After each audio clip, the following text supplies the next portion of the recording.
Greetings, Internet. My name is Chris, and this is my guide for a PvE DPS for the Magicka Dragon Knight.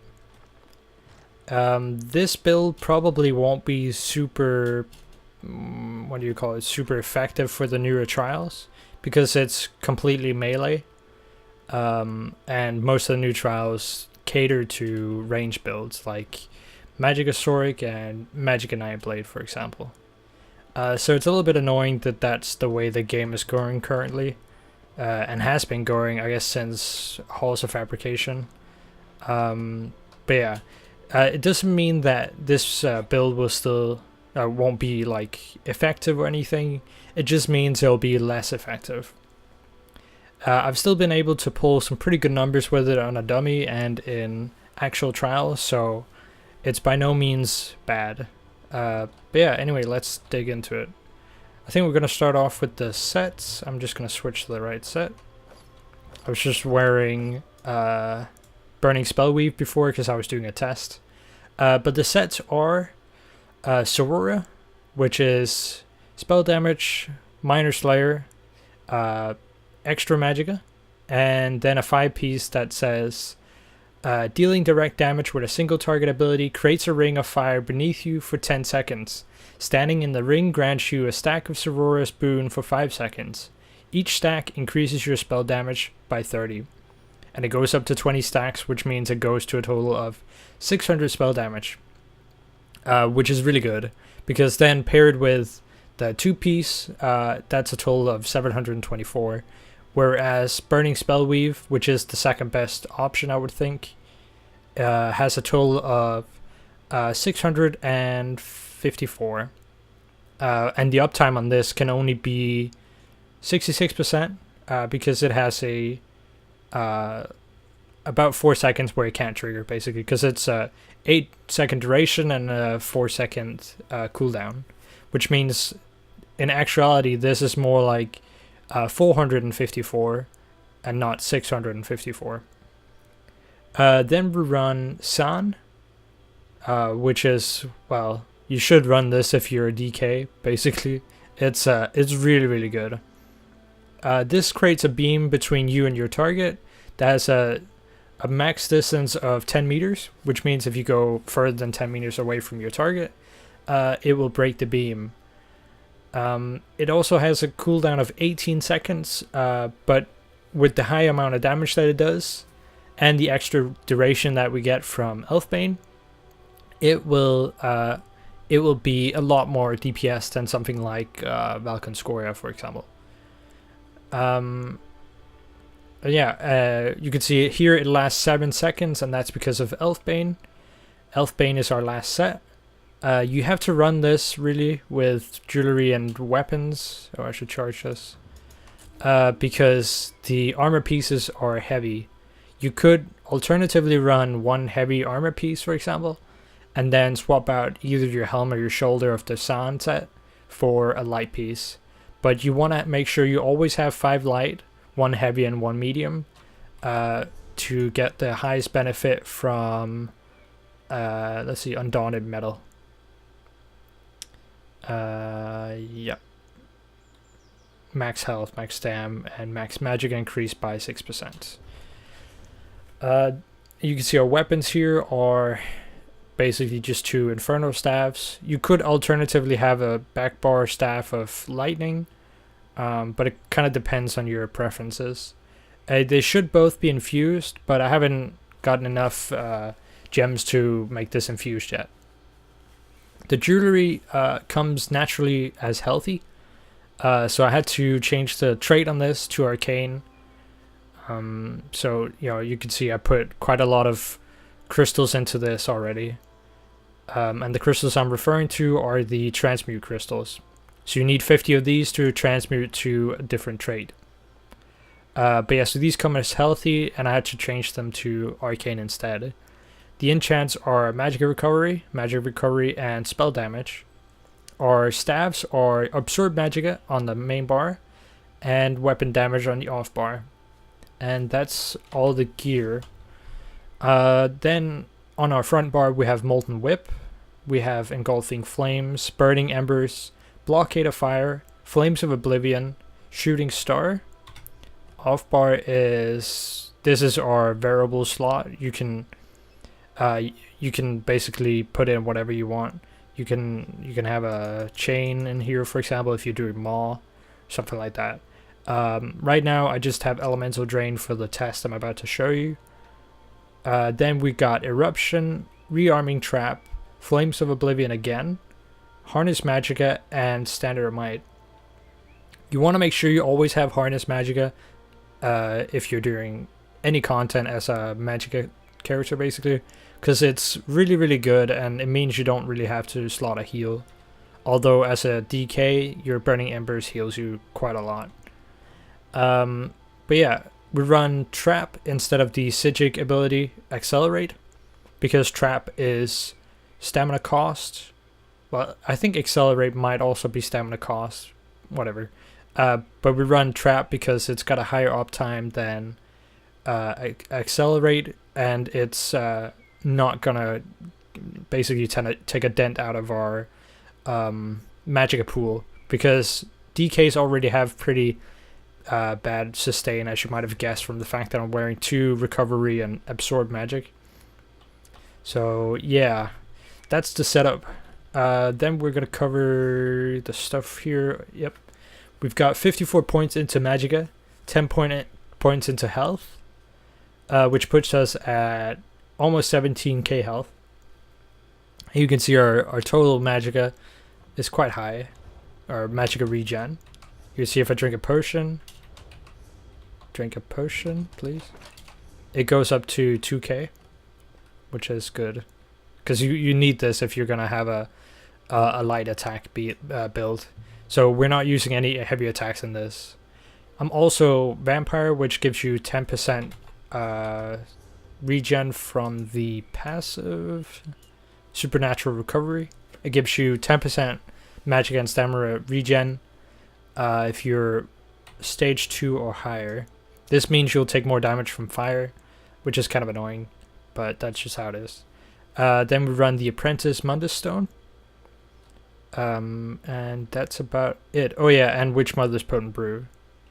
For the champion points, we've got in the green tree 56 in Warlord, 64 in Arcanist, 18 in Tenacity. These, you can put these wherever. You don't really use Tenacity at all, because this is heavy attack, increasing the amount restored from heavy attacks, and we don't use heavy attacks, so it's pointless. 56 in Tumbling, 56 in Shadow Ward. This means that you won't really use all your stamina if you block something for a mechanic, since this is reducing it by 20%, which is really high. Like, that's a really, really good thing to point into. 56 in Elemental Expert, 61 in Elfborn, 21 in Spell Erosion. This one, I'm not quite sure. I might change the number here. I haven't super min-maxed the champion points yet. Then we have 51 in Master at Arms, and 61 in Thaumaturge. In the red tree, we have 51 in Ironclad, 51 in Thick Skin, and 49 in Hardy and Elemental Defender, and 50 in Bastion. And that's it. Alright, so the rotation is fairly simple. Because we're using Elf Bane, we get 2 seconds added to Zaan, we get 2 seconds added to Eruption, Standard of Might, Blockade of Fire, Burning Embers, and Engulfing Flames. But for some reason it does not affect Flames of Oblivion, which is kind of weird. But yeah, so that means we can whip a lot more than you normally would be able to, because you get 2 extra seconds basically. And it also means that Zaan will do a lot more damage. So what we're going to start off doing every time when we start a fight is, like for this test I'll use Elemental Drain, but you wouldn't, is dropping the Eruption, the Trap, then your Banner, and then triggering Flames of Oblivion. Then you swap to your front bar, Wall, Breath, Burning Embers, and then you whip for I think 3 or 4 whips, and then you Blockade of Fire, Engulfing Flames, Burning Embers, and Flames of Oblivion. whip again, and then when you rebuff these 3, you swap back to your bar, place eruption, and trap again, and then just keep doing that. So 2 extra seconds aren't added onto the Flames of Oblivion, which means you have to sort of be mindful of when it's about to run out. You want to try and keep 100% uptime on this because it's a really high DPS contributor. Alright, so that's it. Let's give it a go. One thing, by the way, Siroria, the way it works, I might as well just show you right now, is it places a circle under your feet. It's triggered, like it has 100% trigger chance on a direct attack, but you can only have 1 circle at a time, and the circle has a 10-second duration, which means if you're moving around a lot, you have to be very mindful of when your circle is about to run out, so you don't lose your buff, because it takes a little while to build. So yeah, I managed just to save the buff. It's one down here called Siroria's Boon. It goes all the way up to 20. You see we go over here. Trigger it again, please. There we go.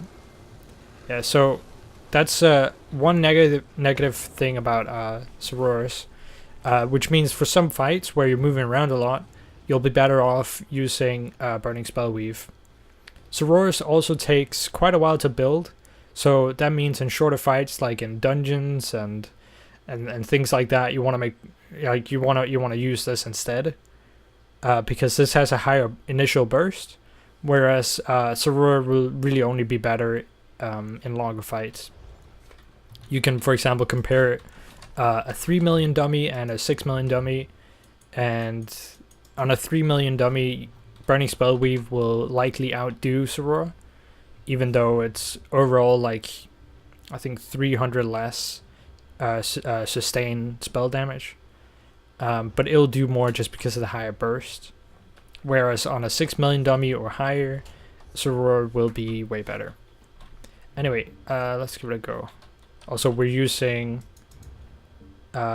Essence of Spell Power as our potions, and they give you Major Sorcery and Major Prophecy. You don't really need the Major Prophecy because you have Flames of Oblivion on both bars, but these are just the standard potions I use. Okay.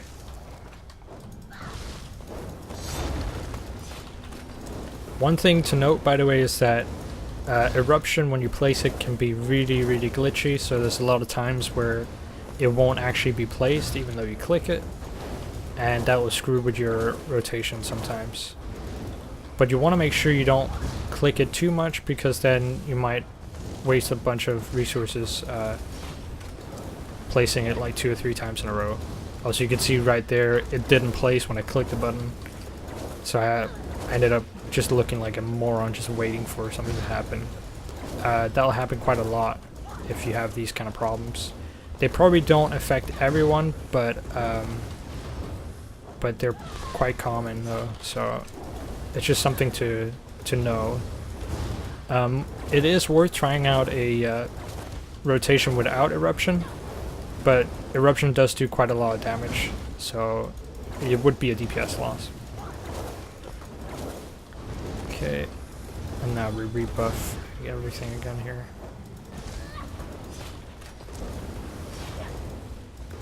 But you can see it's quite a simple rotation, basically. Another thing that can affect your rotation quite negatively, oh, that was too early, is the Zaan, because sometimes Zaan will trigger quite a lot, and other times it won't trigger at all. And I can show you an example of that after this, where you have, oh, I just double buffed. When I'm talking and trying to DPS, I get quite scatterbrained, unfortunately, which is why you're seeing me make quite a lot of mistakes. Like, we haven't really passed 33k DPS, which is a little bit annoying, because this can pull 35 at the moment, I think, or almost 35.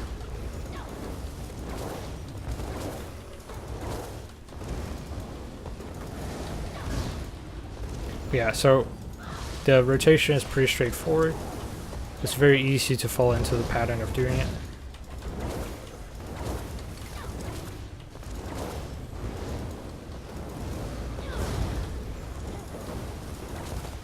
And then here at the end, we're gonna use the meteor instead, because it has a lot more damage than the banner, and it's gonna just help us do a little bit more DPS towards the end.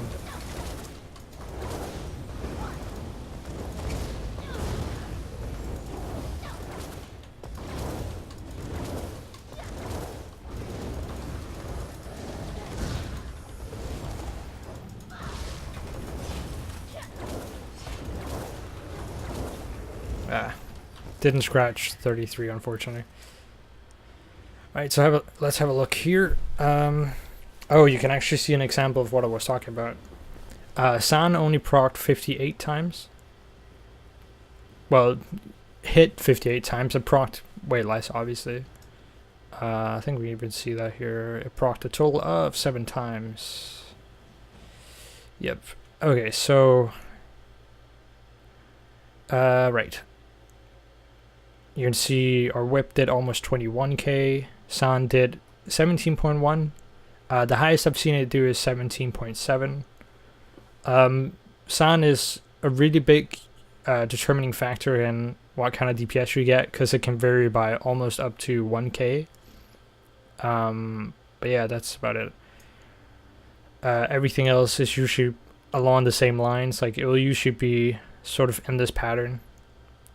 So you can see you always want to maintain your blockade of fire and flames of oblivion, because they're really quite high. And eruption, even though it is really annoying, did 1700, so that's nothing to scoff at. Absorb magic did 17. If it had been a fire enchant, it would have done 2.2, I think. And the fire enchant would also have increased the damage of the burning status effect. For our drains and regens, you can see they're pretty good. When you have about 100 less regen than drain, it's usually pretty solid. If you go lower than 100 or higher than 100 in difference, you end up basically running out of magicka. I've noticed. So like if it's 150, suddenly you'll run out of magicka quite a lot. So this setup with the magicka regen and the absorb magic and the Witch Mother's Potent Brew and Vampire, it all basically hits the sweet spot. But it's like, it's so finicky, because before I upgraded my gear to legendary, like for example my staff and the enchants on my jewelry, before I made that legendary, I was actually a little bit too low and the sustain was pretty bad. Anyway, let's have a look at the uptime here. Siroria did 89% uptime, which is, let's have a look here, 600 times 89. That's 534 spell damage. For comparison, Burning Spellweave is a total of 525 with an uptime of maximum 66%, which then becomes 346. But yeah, so this was just the example I did here. My best test so far is 34.8 on the PTS. With the perfected version of Siroria, I was able to get 36.7. That's with perfect legendary jewelry as well. So you can push it quite high, I think, for a magic build. But yeah, so there's a perfected version of Siroria, which basically just has another 5-piece, which is the same as the 4-piece, so a little bit more magicka. Anyway, so let's see here. So, oh, whoops, that was the wrong one. This one. Alright, so you can see we had quite a high uptime on Siroria. Obviously, this will be lower if you're moving around a lot. I think in some trials where I move a lot, I've seen it at 49%. But, the other buffs still exist, so it's not like you have 51% of the time where there's no spell damage, for example. So it's like a building buff, which means even these lesser stacks are still pretty good. Because like 10% or 10 stacks is still 300 spell damage. And you could see that had a 94% uptime. So it's not worthless even when it's not at full stacks. Minor force from the trap is 71%, which is pretty good, I think. You can get really high uptime with this minor force buff with the Sigic ability, the channeled version, but it has a cast time, and it obviously screws with the rotation quite a lot. Flames of Oblivion had 98% uptime, which is really good as well. Okay, so this was with Siroria. Let's have a look at the one I did with Burning Spellweave. You can see Burning Spellweave here had 62%. Quite high uptime on Flames of Oblivion. A little less uptime on Minor Force. And yeah. But you can see there's quite a big difference here. Zaan here in the Burning Spellweave test at 33.4. Or 30... Not 33.4. 3.34. Whereas with the Siroria test, it did 4.5. So you can see that's over 100 DPS, or 1000 DPS in difference, which is quite a lot. And again, with the test we just did, this one right here, we got 3.4. I don't know why I want to keep saying 34, but we got 3.4, which is obviously quite a lot less. And it all depends on how often it procs. So you can see this one procced 7 times.